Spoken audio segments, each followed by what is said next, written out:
No nosso dia a dia clínico, um dos grandes desafios é, sem dúvida, a periodontite apical. Mas e se a nossa principal ferramenta de diagnóstico, a boa e velha radiografia, estivesse, na verdade, escondendo parte da história? Nessa análise, a gente vai colocar lado a lado a imagem 2D e a tomografia, para descobrir o que realmente está acontecendo lá na pontinha da raiz do dente. Bom, tudo começa com uma cena que a gente conhece bem, né? Uma radiografia periapical que, à primeira vista, parece totalmente normal. Nada de estranho, sem alterações visíveis no ápice. A grande questão aqui é, será que a gente pode confiar cegamente nessa imagem? Será que não tem algo mais aí que a gente não está conseguindo ver? E é isso que nos leva direto ao ponto central. Quais são as limitações dessa tecnologia que a gente usa todos os dias? O que uma imagem plana, chapada, simplesmente não tem a capacidade de nos revelar? Ok, vamos mergulhar fundo nisso agora. Nessa primeira parte, a gente vai entender em detalhes por que as radiografias convencionais, mesmo sendo essenciais, acabam projetando só uma sombra da realidade que é tridimensional. E o pulo do gato é o seguinte: uma radiografia 2D é, por natureza, uma sobreposição de tudo. O osso cortical, principalmente quando ele é mais denso, mais espesso, age como uma verdadeira cortina. Ele esconde o que está acontecendo lá dentro, no osso esponjoso. Para uma lesão sequer ter a chance de aparecer na imagem, ela precisa causar uma destruição óssea bem grande, algo entre 30% a 50% de perda mineral. E aquelas lesões que estão só no osso esponjoso? Pois é, praticamente invisíveis. E olha, essa citação do material original resume tudo de um jeito perfeito. A ausência de evidência na radiografia não significa de jeito nenhum que não existe uma lesão ali. É uma afirmação muito forte que nos força a pensar na quantidade de diagnósticos falso-negativos que podem estar acontecendo. Então, como é que a gente sai dessa sombra, dessa incerteza? É agora que a gente acende a luz. Vamos ver como a tomografia computadorizada de feixe cônico, a famosa TCFC, consegue iluminar tudo aquilo que antes estava escondido. Agora, preparem-se para o momento ahá. É impressionante. À esquerda, a radiografia periapical de um incisivo, que parece totalmente saudável. À direita, o mesmo dente do mesmo paciente, mas agora visto com a tomografia. A imagem revela uma lesão periapical enorme, que era simplesmente invisível, fantasma, na imagem 2D. E essa comparação deixa a mensagem principal bem clara, né? Mudar de 2 para 3 dimensões não é só uma melhoriazinha, é uma revelação. A gente sai do campo da suposição, do eu acho que tem algo aí, e entra no campo da certeza diagnóstica.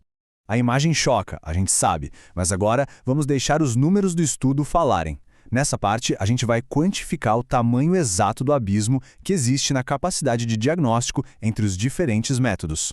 Prestem atenção nessa discrepância. A panorâmica só achou lesões em menos de 18% dos dentes.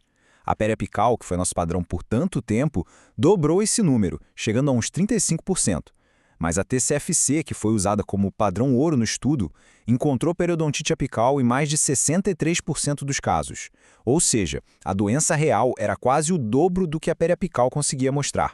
Esse número aqui é a chave para a gente entender o problema dos falso-negativos. Uma sensibilidade de 55% quer dizer que, para cada 100 lesões que existem de verdade, a radiografia periapical não consegue enxergar 45 delas. É isso mesmo, quase metade passa batido. E se a gente for para a panorâmica, a situação fica ainda mais crítica. A sensibilidade despenca para apenas 28%. Isso só reforça uma coisa. Para um diagnóstico endodôntico de precisão, a panorâmica é uma ferramenta muito, mas muito limitada que subestima a grande maioria das lesões. E essa análise estatística toda complicada, no fundo, confirma o que a gente já suspeitava.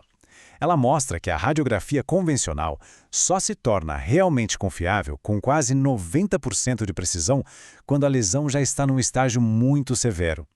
Em outras palavras, ela é ótima para confirmar um problema que já é óbvio, mas péssima para detectar a lesão no comecinho.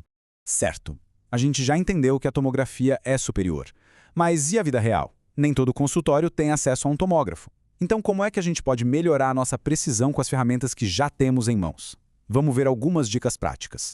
A recomendação aqui é muito clara. Padronização é a palavra-chave. Usar a técnica do paralelismo em vez da bissetriz é fundamental. Por quê? Porque ela minimiza a distorção da imagem, evita aquele alongamento da raiz.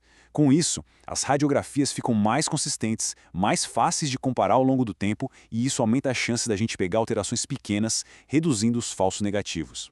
E para a gente fugir do achismo, existe uma ferramenta para padronizar a interpretação que é um índice periapical, o PAI. É basicamente uma escala de 1 a 5 que classifica a saúde ali da região periapical. E o que o estudo mostrou é que as imagens convencionais tendem a subestimar esse placar, ou seja, elas fazem uma lesão parecer menor do que ela realmente é quando visto em 3D. Bom, tudo isso nos leva à pergunta de $1 milhão, né? Com todo esse conhecimento em mãos, quando é que se justifica, quando é realmente necessário pedir uma tomografia para o paciente? A tomografia não é para sair pedindo para todo mundo, claro. O uso dela precisa ser criterioso.